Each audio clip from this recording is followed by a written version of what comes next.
Cleveland over 5.5. That team can't win 6 games? Listen, excellent, young, offensive and defensive talent. Andrew Barry is the most unheralded young GM in the sport. They have the easiest schedule, like the Patriots last year. Go find 3 straight games where they can't pick up wins. It's a workable schedule. By the way, when Stefanski arrived and they had questions, they went 11-5 in their first year. Cleveland generally doesn't lack talent. They may lack the quarterback or the coach, but when you look at the schedule, you look at their talent, 5.5, the division's good. It's not great. Cincinnati's roster's not great. The Steelers are old and expensive. I think this is a 7-win team, upside to 8. Take the over on the Browns. Yeah. Cleveland Browns, baby. I've been talking about this team a lot recently, and I genuinely appreciate the response. I asked you guys before, I'm trying to produce more Browns content, and the viewership has been, well, unfortunately pretty minimal at times. But you've been showing up lately, and I really do appreciate that. The videos are still hit or miss, and as I always say, it's not about chasing views or subscribers for their own sake.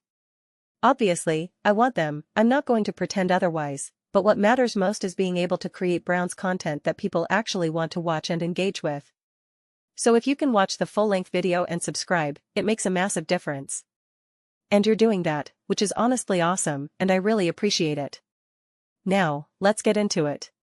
If the Cleveland Browns can't win 6 games, then I genuinely have no idea what they're doing. Right? If they can't hit that mark, then multiple things become true at the same time, injuries aside, of course. Scenario 1, Deshaun Watson is your starter. He plays the entire season, not Shedeur Sanders. And you only win 6 games. Then I don't know what you're doing. I don't know how bad of a coach Todd Monken is, but it would mean Deshaun Watson is clearly not a starting caliber quarterback in this league. And yet, if you still have him out there instead of Shedeur, that means Shedeur is so much worse than anyone wants to admit, so bad that he can't even get on the field in this hypothetical situation. Deshaun's still out there, and you're just sitting there asking, what are we even doing? Now flip it. Shedeur Sanders is out there, he's playing, and you still can't win 6 games. You have your rookie quarterback on the field, and he can't muster up enough victories. The Chicago Bears with Caleb Williams as a rookie, who were an absolute circus, managed to pull off 5 wins. That's as a rookie. The Commanders last season, with a decimated defense and not much to write home about on either side of the ball, had Jaden Daniels and Marcus Mariota and still won 5 games. The New York Giants fired their coach mid-season, had Jameis Winston play some games, had Russell Wilson play some games, had Jackson Dart play some games, and they still scraped together 4 wins.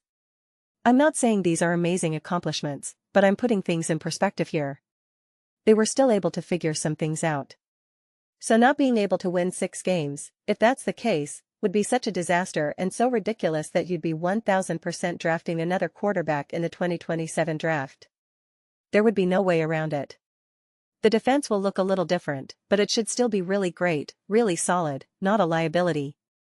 The offense is supposed to improve. You do have a lot of young talent. If Shedeur is a legitimate starting quarterback in the NFL, and I'm not saying he has to be a Hall of Famer right now, but he's got enough there, and he's got a competent and experienced enough coach that you should be able to win more than 5 games. It just has to be that way. And if he's not playing and it's Deshaun Watson and you're not getting there, then again, what are we doing? Then you're definitely drafting a quarterback again. You're not even having Shedeur out there, and you're saying, well, we just want him to sit for another year. I don't really know what your plan is. Are you trying to do a Sixers-style tank process? What's the strategy? Do you actually think Shedeur is really good but you just don't want him to play for another year so you can get an even better draft pick and set yourself up for the future? None of it would actually make sense.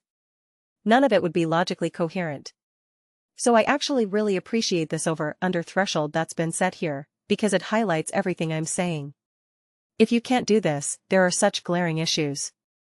In fact, the bigger concern should be if you win like 7 games, 6 or 7, because then you're stuck asking, well, what do we do from here?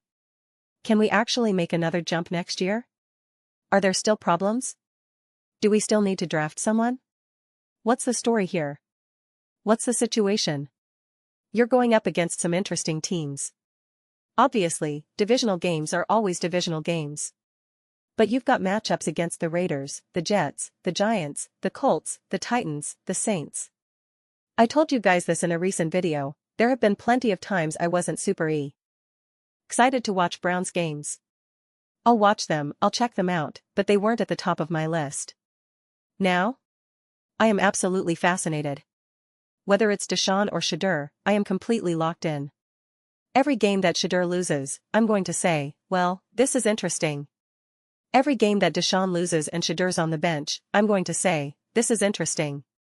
No matter what, because there's going to be so much reading between the lines. And if they're winning?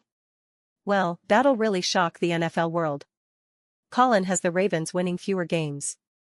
He just said the Bengals aren't as good as their roster suggests. And the Steelers, Aaron Rodgers' final season, Mike McCarthy, all that. So if everyone's taking a step backward and some of these other teams aren't as great as they appear, then where does that leave the Browns? Are they contending for the division at this point? What's the story there? If Shedeur Sanders and the Browns are taking down Lamar Jackson and the Ravens, what does that mean? If Deshaun Watson is outdueling Joe Burrow, what does that mean for this team right now? It's super fascinating to me. Absolutely positively fascinating. There are just so many great matchups ahead this season. So many interesting stories, new faces, new opportunities, first chances, second chances, third chances, in some cases 10th chances. The narratives are through the roof. This coming season, no narrative will have to be forced or manufactured out of nothing because we are going to be absolutely flushed with storylines. Positively flushed. And the Cleveland Browns are right in the middle of it. So I'm all for it. But those are just my thoughts. I'd absolutely love to hear yours. What do you all think about the Cleveland Browns? What do you think about their over/under of 5.5 wins? Let me know your thoughts in the comments below. I read every single comment, whether you agree with me or disagree. Either way, let's get into some discussions, let's get into some debates, but ultimately, let's just have some fun. Please do consider subscribing. We're building an amazing community here, and I'd love to see you be part of it. I want to build something that we all genuinely feel connected to, something we're really excited to be part of. I think we're well on our way. Please don't forget to give this video a thumbs up, it really helps with visibility and the algorithm. Thank you so much. See you next time.